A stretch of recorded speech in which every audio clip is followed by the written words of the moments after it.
Mummy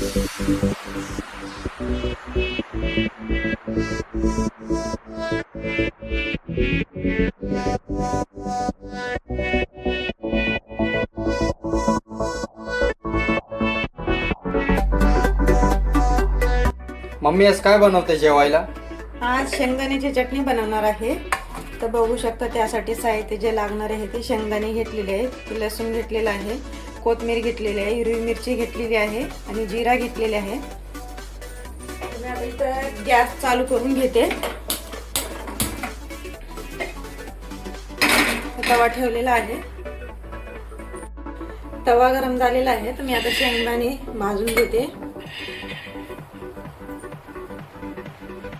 शेंगदाणे भाजून झालेले आहे बघा, असं छान असा कलर पण आलेला आहे शेंगदाण्याला. तर मी आता शेंगदाणे काढून घेते. तर मिरच्या पण भाजून घ्यायच्या आहेत. थोडंसं तेल घालायचं आहे.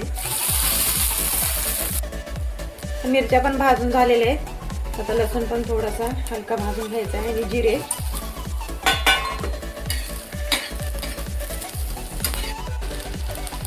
ते बघू शकता भाजून झालेलं आहे. काढून घेते मी. सर्व भाजून तयार आहे. तर मी आता सर्वात पहिले शेंगदाणे वाटून घेणार आहे.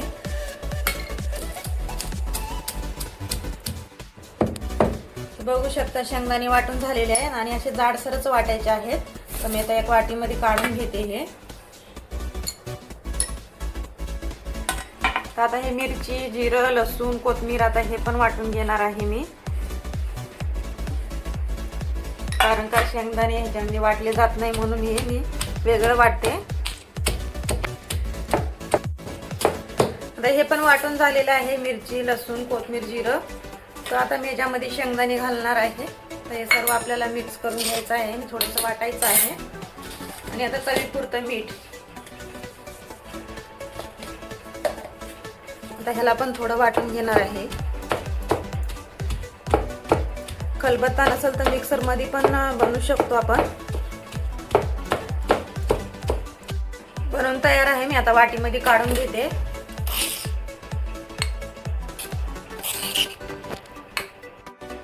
तर बघू शकता शेंगदाण्याची चटणी बनवून तयार आहे. छान असं एकदम झणझणीमध्ये बनवून झालेलं आहे. तुम्ही पण बनवून बघा, तुम्हाला पण नक्कीच आवडेल. आणि आज भेंडीची भाजी बनवली, ह्याची पण रेसिपी टाकणार आहे.